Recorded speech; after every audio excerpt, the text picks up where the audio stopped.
I'd like to begin this session, if I may, just offer a couple of thoughts about the way evangelicals historically have thought about knowledge. Not that many years ago, actually several years ago, Mark Knoll published a book called The Scandal of the Evangelical Mind. I think that book has hit its 40th year, something like that. Has it been roughly 40 years since he wrote that book? It was re-released. And the interesting thing about rereading that book recently is not much has changed. Yep. There has been historically in the United States from the beginning of the 20th century, roughly, a tenuous relationship between evangelical faith, and I would say it this way, evangelical identity and knowledge and science and the pursuit of knowledge. At its core, evangelicalism is a conversionist, revivalist movement that focuses upon individual religious experience.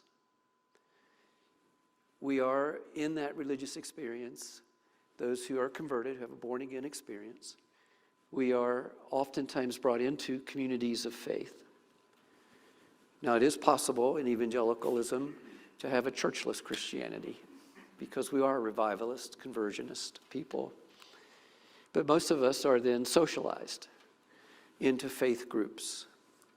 And in those faith groups, what is at stake often in the coherence of those groups is the demand for agreement in all things. And in fact, within evangelicalism, there's quite a spectrum of this idea of how we are socialized into groups and the importance of agreement on the ways we think and the ways we behave. A large segment of evangelicalism has no comfort with, nor room for, within its confines, disagreement. And so when you disagree on areas of interpretation of Scripture or on areas like we've talked about today, the penalty often is disassociation from the group. What I hope we've been able to model today is that there's something far grander and greater than whatever sense of community we may feel in any particular expression of evangelical faith, in this marvelous gift of believers working together on problems, intellectual problems, questions of interpretation, in ways that are honest and in ways that are open to inquiry and question and disagreement. If any group of people on the entire planet ought to be unthreatened by honest inquiry, by honest discussion and differences of views, it ought to be evangelicals. And so I want to thank all of you for modeling the willingness to think carefully and openly with one another without creating social penalties for disagreement, without using the word, well, you can't believe X and still be a Christian, or you can't believe X and not believe in the authority of Scripture. Those are the phrases that we use oftentimes to discredit and exclude others. Some of what's been said here today has challenged me, and my initial reaction is, are you kidding me? Did he really just say that? And some of what we've talked about today has gone in places where I don't hear conversations like that necessarily on our campus. I'm really thankful we had these conversations today. I've got a lot to think about. I've got some new ways to approach particular problems theologically, or new ways to interact with folks outside the faith that, frankly, I think will be meaningful for the sake of the gospel. And that's why we do this, for the sake of the gospel. One final thing, and then we'll get to the people you really came to hear today. As I mentioned earlier, we did not have a representative of the young earth creationist view here. And I want to make sure we acknowledge that there is a large segment of those who share faith in Jesus Christ with us, who hold that view of a young earth creation. Different variations of what that may mean, different amounts of time and different understandings of 24-hour days and all those kinds of things. And of course, it is important for us to be willing to and able to interact with that particular view. The issue for us was scheduling and accessibility.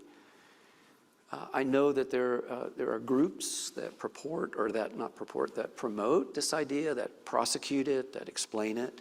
Probably the most popular one, I think, it would be Answers in Genesis. Is that correct? Pretty much. And so if you want to explore that view, I highly encourage you to go to their material, their website, and explore that particular approach as well. We are not making an ideological statement today by not having them on this panel. It truly was more of a logistical problem than anything else. Is that okay? That's clear, right? So you're not going to go out of here and say, well, you know, Denver Seminary doesn't believe the Bible. They didn't invite the sixth day, the early young earth creationists. You're not going to say that, because it's not true. All right, let's begin. I've got some questions that you all submitted earlier, and I'm going to start with those, and then we already have questions coming in from the group that's in the room. In what sense does a scientist speak with authority on the question of the origins of human life? What specifically are the limitations of science in this regard? Fuzz, would you maybe kick off on that one? Yeah. Well, I don't know if this is a limitation, but I do think it's important to acknowledge that, you know, scientific knowledge is always provisional, right? That new discoveries can change the consensus, can change the views. You know, I think, you know, science is very good about telling us how, but not telling us why. Yeah. Right? And so, and I think we also need to recognize that there is a philosophical framework that guides science, methodological naturalism. In some degrees, it's a necessary set of philosophical assumptions to do science properly. But I do think, personally, that I'm not comfortable with what you might call a hard methodological naturalism. I prefer a soft one, where I do think there very well may be discoveries in science that take us outside of the restrictions of methodological naturalism. That is, you know, there's not, you know, a supernatural basis for certain phenomena in nature, right? So I think that's another limitation. Yeah. Other thoughts? Thank you, Fuzz. Yeah. What are the limitations of science in answering a question like human origins? I really appreciate Fuzz's comment about science being provisional. It's always progressing. It's getting a tighter handle on reality. And the issue of naturalism, I think, has been very fruitful. But watch what I'm about to say. Can I say that there's never been any divine interventions along the route, say the hominins? I cannot, and I don't think anyone can. I don't think there are, but when it comes to, say, the reason to believe model, I can see that as a possibility. So what am I saying? I'm talking about my own provisional position, and I'm also sort of suggesting I don't close the door on any we call God of the gaps events. That's a possibility. I'm not philosophically opposed to that. However, I would say there is a historical trend that every time a religious individual sort of says, we need an intervention to do such and such, it's because there was a gap, not in nature, but a gap in knowledge, and we eventually figure out what the mechanism is. Now, with that being said, can we say today that we know this with absolute certainty, there are no interventions? You can't say that. So it's back to, I love your word provisional. My views are provisional. I don't see any events, say, in terms of human origins requiring them. But I can't close the door on that. And remember who's saying this. This is the guy who is, you know, pretty hard evolutionist sort of guy. Does that make sense to you, Fuzz? I mean, do we resonate on that? Yeah, it does make sense. Yeah. I think part of the challenge is, obviously, we're talking about prehistory when we're talking about human origins, right? And we're working with a relatively small set of pieces of evidence, if we were. I can't remember which one of you showed us the piece of bone that we thought was a flute that turned out to be. Who did that? Yeah. And so I like this idea of provisional as well, but since we're talking about something that has so little physical evidence to wrap our heads around, and maybe that was clearly an amateur statement. So is there enough evidence for us to speak with confidence in relationship to theories of human origins? I think there's a massive amount of evidence. A massive amount of evidence doesn't necessarily mean a clear and unarguably established interpretation of the evidence. Yeah. So, for example, the hominin fossil record is amazingly complete. And I think there is an unarguable series of anatomical intermediates. But as I said earlier today, interpreting them as evolutionary transitional forms is an ascription that is open to debate.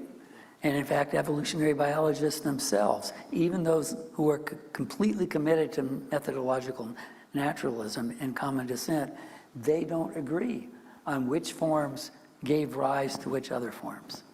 So. Excellent. Josh, do you have any thoughts on this? To kind of merge your questions together, I do think that there are really important limits to what science can say.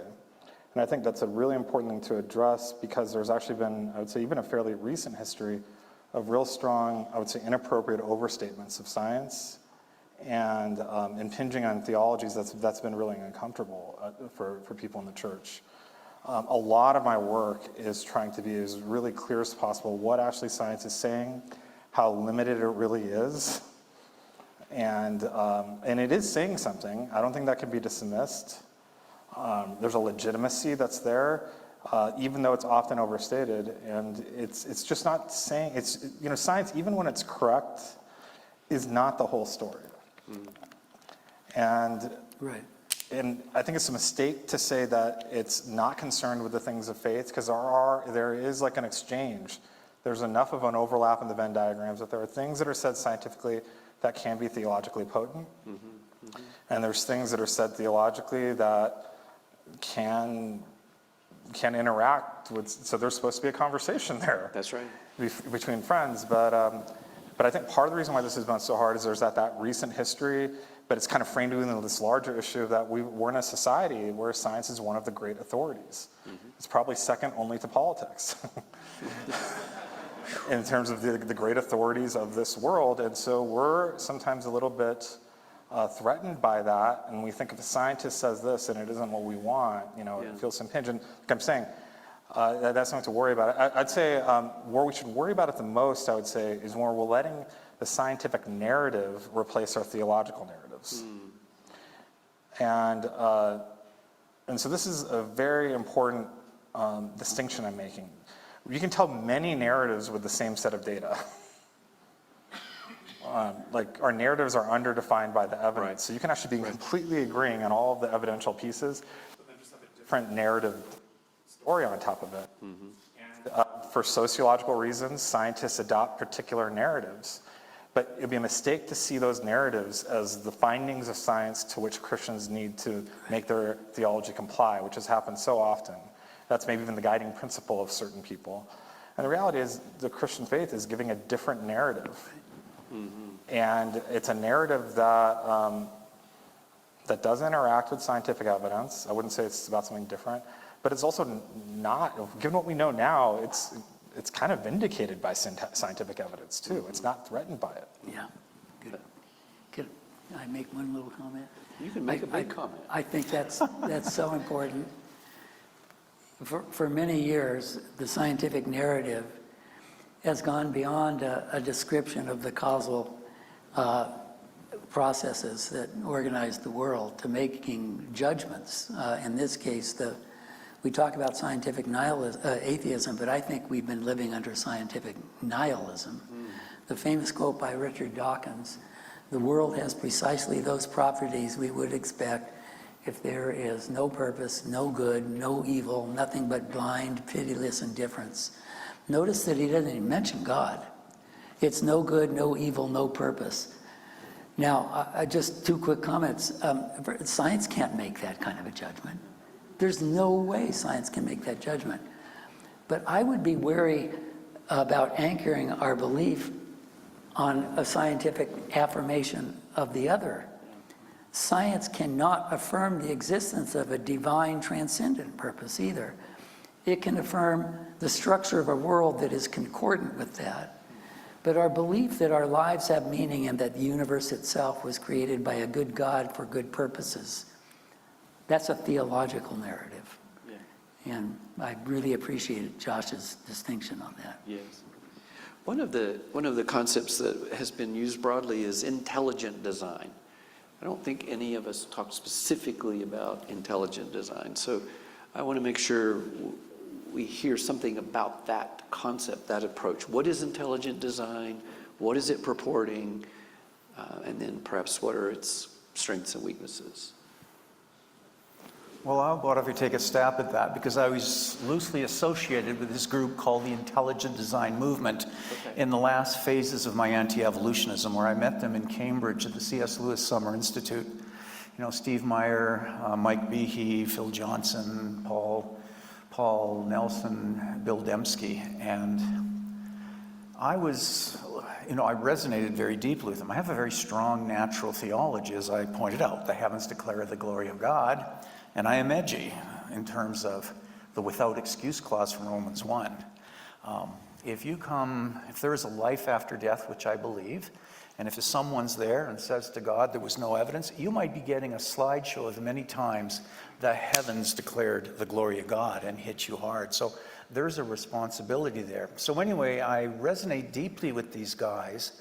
But I started to realize that when they used the term intelligent design, they were talking about divine interventions. So it was a God of the gaps. And eventually, as time went on, I broke away from them. So intelligent design, and I made the comment, over the last 30 years, there's been a lot of confusion over the term intelligent design coming out of the intelligent design movement in Discovery Institute in Seattle. And it is a God of the gaps intervention. Now, in 2018, they wrote a 1,000-page critique of theistic evolution. And of course, I'm in there with a bunch of others. The sad thing is I'm misrepresented in terms of my views, so they're creating a straw argument against theistic evolution. They did not want to use the term evolutionary creation, and there's a distinction between the two. And you can find my paper, it's online through the American Scientific Affiliation. But the point being, it is definitely a God of the gaps model. It is old earth, no doubt about it. Steve Meyer is definitely an old earth guy, as are most of the people. But that confusion of intelligent design being equated with interventions, that's... You know, I just want to point out that not every divine intervention is intelligent design. You affirm the divine intervention of the virgin birth and of the resurrection. That is not intelligent design. Right. So they don't equate it. They would strongly object to your characterization of them. Well, no, and I'm saying that as a person that very much disagrees with the intelligent design movement. Can I jump in here? Yeah. Design arguments are ancient. They go back at least to Aquinas and even some that Aristotle made. But I think it's important to acknowledge two different kinds of design arguments. William Ewell, one of the architects of natural theology, and these arguments still exist to today in fine-tuning arguments, make arguments for design based on the endowments and initial conditions of nature. They don't involve divine interventions in natural processes, but the very structure of natural processes themselves look like they've been constructed by an intelligent designer to yield particular outcomes. But by the way, I happen to be very amenable to those kinds of arguments. There is another kind of argument, and I know that interventionism isn't restricted to design. We all believe that God intervened to raise Jesus from the dead or to turn water to wine, but there are design arguments that hinge on the inability of natural processes to produce the results that we see now. That's not a recognition of the endowments of those processes. In a sense, that's a recognition of the inadequacy of those processes to produce what we see, and therefore there must be some sort of divine supplementation of those processes. That is a God of the gaps. But unlike Dennis, I don't have an a priori exception to that. Paul says that by the resurrection, we know that Jesus is the salvific Son of God. There is a historic precedent for seeing gaps as confirmations of divine presence. So the question is, where is it allowable and where is it persuasive? Well, I actually would probably, of the panel, resonate most closely with the intelligent design movement, though I would also distance myself from that movement to some degree. So I actually love the watchmaker argument, but I don't see the watchmaker argument as a God of the gaps argument, because what Paley was doing was saying there are certain features that reflect the work of a mind, and for me, when I look at biochemical systems, I see those features. Also, I think some very provocative work is happening in synthetic biology where people are trying to create artificial cells. And it's very evident when you look at that work that this is science at its utter best. And the amount of ingenuity that's required to produce even the crudest facsimile of a cell is beyond imagination. It's ingenious what's happening in that work. So that to me is saying, really what is raising the question, well, what does it take to produce these features that look like they're designed? And it's very clear intelligent agency is needed. Now, I think there's a difference between recognizing design and now asking the question, well, what is the mode of action, mode of divine action? Right. So you could see it as God is intervening, but even when you say God's intervening, well, what does that mean? Right? And so there have been some of the people in our scholar community that have explored this idea of hypernaturalism, which is very interesting, where they're arguing God doesn't create a universe with laws that he then supernaturally supersedes to create an effect, but rather he works within those laws that he's made. But that you can tell that this is divine intervention because the just right thing happens at the just right time with the just right magnitude. Right. So when you look at what scientists are doing when they're creating artificial cells, they're functioning hypernaturally. They're using the laws of nature, and they are manipulating those laws to produce these non-natural outcomes. And by that I mean outcomes that wouldn't happen through normative mechanisms, right? But the mechanisms are being manipulated. So they're functioning hypernaturally. So could it be that at the origin of life, God is operating hypernaturally to bring about an effect? So, so anyway, I very much appreciate the concern about God of the gaps. I try my best to avoid making those kinds of arguments. But the most common argument from the ID movement is the idea of irreducible complexity. And the way that argument is framed, it is a God of the gaps argument. Evolution can't produce this, therefore it is designed. And that to me is not a sound argument to begin with. And it is a God of the gaps argument versus these are qualities that I would expect in a design system, and I see those qualities. So I'm probably Really the only good person. point.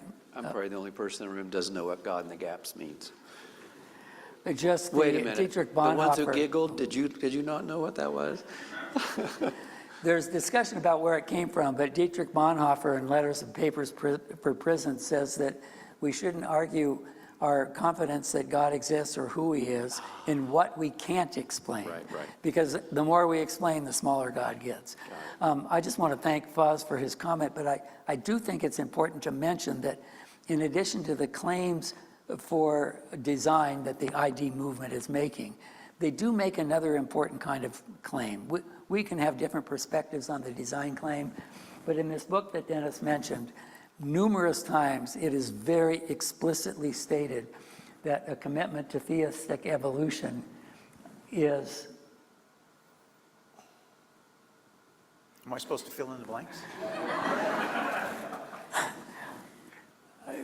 COVID brain fog. I kid you not. Sorry, I missed it. He missed it too, don't worry. He missed it. What did he say? But, okay, well, I mean, No, you're saying what's a the- commitment to theistic evolution is a commitment against design, or you're arguing it's incompatible with... No, a commitment to theistic evolution is a commitment, is a rejection of miracles. Okay. Yeah. Yeah. And that's absolutely not true. I don't describe myself as a theistic evolutionist for some of the reasons that Josh mentioned earlier. But the theistic evolutionists I know, who I also identify as evangelicals, they believe in the resurrection, they believe in water to Rhine, many believe in the virgin birth, the parting of the Red Sea.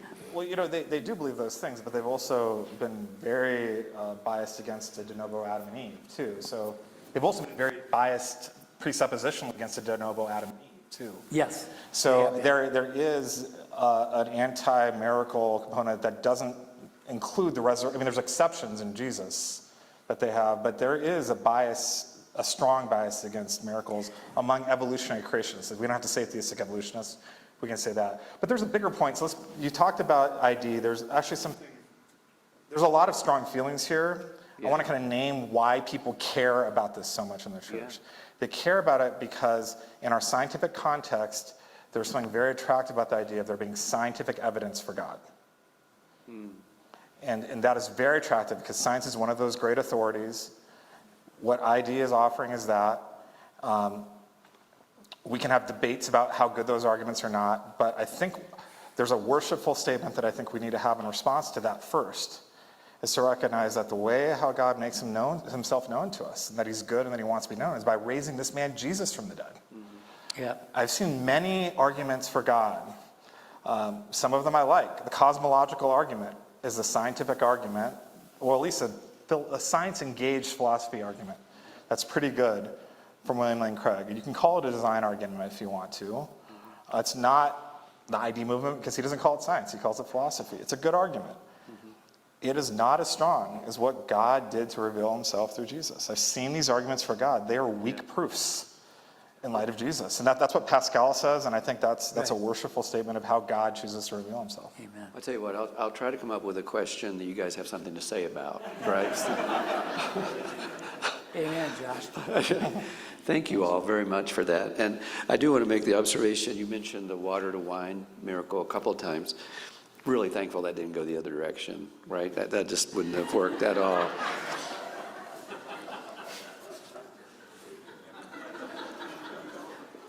This is Denver Seminary, right? Yeah. I have a question here for you. And we're going to go for just a couple more minutes. It is often assumed that the creation of God's image is coterminous with Adam's creation. Is this an assumption we should make from Genesis 1, 26, 27, or Genesis 2, 4? Yeah, so that's kind of going to the core of my work because that's a specific assumption that I'm directly declaring all-out war on. Not all-out war. I mean, I'm not trying to kill anyone. But I don't think that and I have friends who believe this. So the idea is, does the image of God begin with Adam and Eve, or could the image of God been outside the garden before Adam and Eve?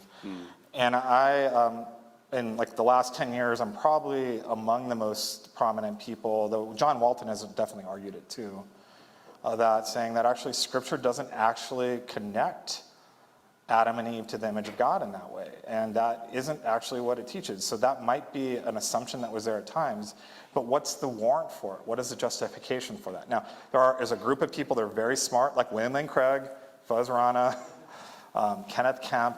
I could give you a very long list of people who are saying, well, this is what we believe. And I know the passages that they're referring to, and many of the times they'll actually acknowledge that it's not as actually strongly supported from Scripture as it is from a particular Christian tradition. There's also a large number of scholars that are kind of saying, I'm talking like Ben Witherington, Michael Heiser, John Walton was another. There's another that are kind of just pointing out, actually, the monogenesis tradition is primarily about the fall. It is not about the image of God. Ken Keathley is another. He points out that actually, the historical view was that angels were in the image of God. And so they're not descendants of Adam and Eve. And so I don't actually think you can believe it, and that is possibly consistent with Scripture, but I don't think you can legitimately argue that as the teaching of Scripture, that the image of God is unique to Adam and Eve's lineage. I think there's just too much evidence against that. Well, to me, I think it depends upon how you look at the relationship between Genesis 1 and Genesis 2. And I take the view that Genesis 2 is an expansion on the sixth day of creation. And, part of the scriptural justification would be passages like Mark 10:6, where Jesus is talking about divorce and marriage, and he's actually conflating Genesis 1 and Genesis 2, or even like the genealogies in Genesis 5. This is the genealogy of Adam, and then there's this statement that, humans are made in God's image. And so the implication there is that those two passages are complementary, right? So you're repeating your view, and I've heard it, and I think it's legitimate to the sense that it makes sense to you, and a lot of people hold that. But there's counter arguments to that haven't been engaged by that community yet. That I think, like I've kind of pointed out the issue of the angels. So the angels are examples of entities that are in the image of God, that are not descendants of Adam. That also there are people who think there's no problem with the people being in the image of God, even if Genesis 1 and Genesis 2 are not sequential. So I don't think that those arguments actually logically demand what you think it does. But hey, this is part of the fun of the conversation, because who cares about this debate except for Christians? And we can have it, and I think what's going on is that I think this is actually how diversity in the church is supposed to work, that the issue of the image of God is actually important. Yeah. We disagree about it, about an important issue, but it's supposed to be a family argument. Yeah. Where we're able to kind of think about these things that are important, to think about how we think about universal human rights and dignity. And it's actually okay that we disagree.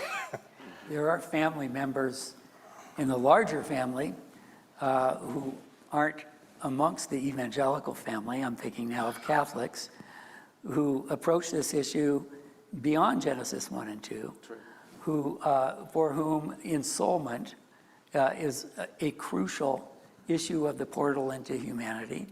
There's a dualist commitment. That's what makes his soul is what makes the fetus completely human. Right. That's what made the first human completely human. And they would argue that there were two individuals who were ensouled by God. This isn't taught in Genesis 1 or 2, but at that moment, those ensouled individuals were in the image of God. Yeah. And by the way, one of the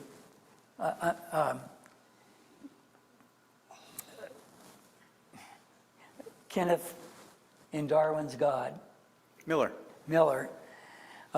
who's actually maybe the most stringent ID critic who's been on the scene for several decades. In his book, he actually has a little section. I was so surprised to see this, about hominins evolving and at some point achieving the appropriate biological structure that God could breathe souls into them. So even like, Genesis 2:7, Yep. the neshama. Yep. Yeah. There are many Catholic evangelicals too. Yes, I point out. that's right. Evangelical isn't, at least theologically, isn't exclusively Protestant. Right. Yeah, we could have another whole day talking about that phrase, evangelicalism. I teach at a Catholic college, and I assure you There are evangelical Catholics that are more evangelical than we are. I mean, Well, some of the most amazing Christians I know teach Yes. at my school. Sociologically, the definition is important because it's actually pretty well defined in the literature. It means Protestant, it means American, it means white. Right. That's I'm absolutely serious. true. That's And absolutely it means, and this is like the harder one, it has to do with a particular contingent split between the mainline denominations and the rest of them. So it's actually kind of about sorting denominations. That means that you can't actually be evangelical by sociological definition if you're Indian. Yeah, that's true. And so that's really, the theological definition is what we've kind of lost touch with, which is probably the most important for what we care about. Right. You know, getting you guys to talk is like pulling hen's teeth. Have you noticed that? Pulling's teeth tough, believe me. That's right. That's right. You're a tooth person. I know that firsthand. Well, I think we ought to finish on that comment. That was. I want to say thank you to all of you. We are coming to the end of our time. Jeff, I know you have a quick flight out of here. We want to make sure you get back to your family. And I want to just personally thank you all for enriching our lives, our understanding, giving us this kind of day when we can step out of the things that we think about and muse and worry about and think more broadly and more expansively about these critical issues. And I also want to thank you for devoting your lives to both the task of good science, good theology, and the proclamation of the gospel of Jesus Christ. So may the Lord bless you in that in every way. Thank you. And thank you all for being with us today. God bless.